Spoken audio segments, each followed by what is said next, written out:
Hey guys, Rob from AST here. Gotta come to you with a bummer today. This is a sad post. I wanted to talk about this last week, and I was still trying to figure out what to say and what message I wanted to share. And this week I realized I don't have time to think, I just gotta talk. I think you guys have probably been following the news that in the last 2 weeks, 4 kids with ASD drowned. And it's really got this talk going about safety and awareness and how do we keep our kids safe. And I keep getting stuck in this tricky balancing act that every parent is faced with. How do I keep my kid safe? How do I keep them protected? How do I keep them close to me while still allowing them the opportunity to experience life and strive for independence? Every parent has that moment, regardless of who their child is, what diagnoses they have, where they have to give a leap of faith and give that little bit of space to let their child be independent and take that next step into adulthood. And these events make it scary, and it makes it scarier for me to think about how do we help do this.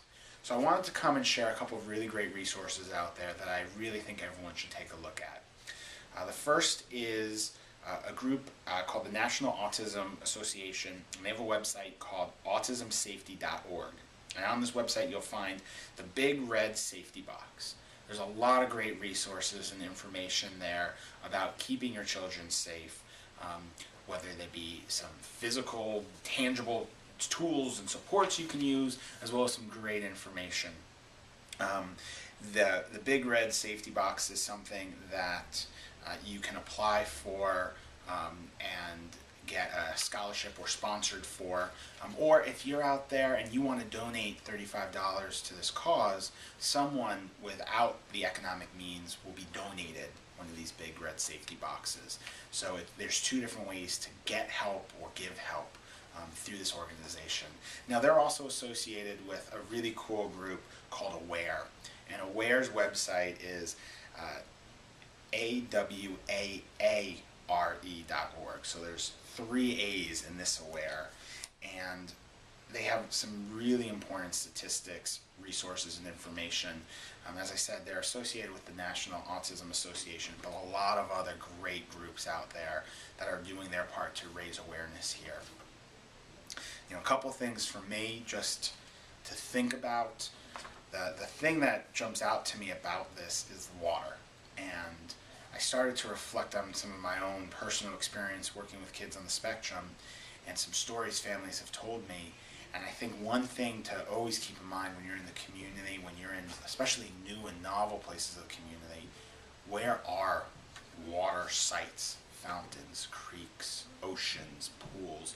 Really be aware of that, because I think the trend here is that kids and their safety skills, particularly water safety, was a deficit and something that really became the ultimate problem here.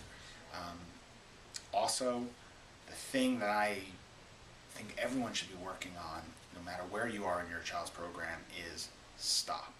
That idea of mom and dad say stop and the child freezes in their tracks. It seems like a simple, obvious thing, but I don't mean work on stop at home. I mean go to the park and work on this. Go to the mall and work on this. Go everywhere and work on stop so it's ingrained. The moment I hear stop, I freeze. It's not going to be 100% of the time successful, but you never know when that word stop can help you if your child does wander off and gets a little bit further than you can just simply chase them down. I really ask all of you guys, these are some resources that I found and that I can think of, but I really encourage all of you to share other resources if you have them. If there's other organizations out there that are doing their part to help with safety awareness for our kids, to help work on wandering, if there's programs out there, we got this amazing forum to share with one another. So share them here on our Facebook page, share them on your own Facebook pages.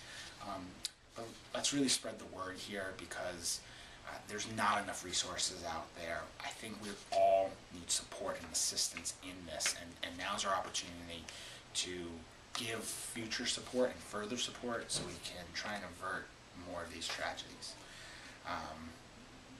So sorry to end the week on a low note, but something I think we just gotta talk about and can't be afraid to talk about. I hope you guys have a fabulous week, and like I said, please post other resources that are available to you. Take care.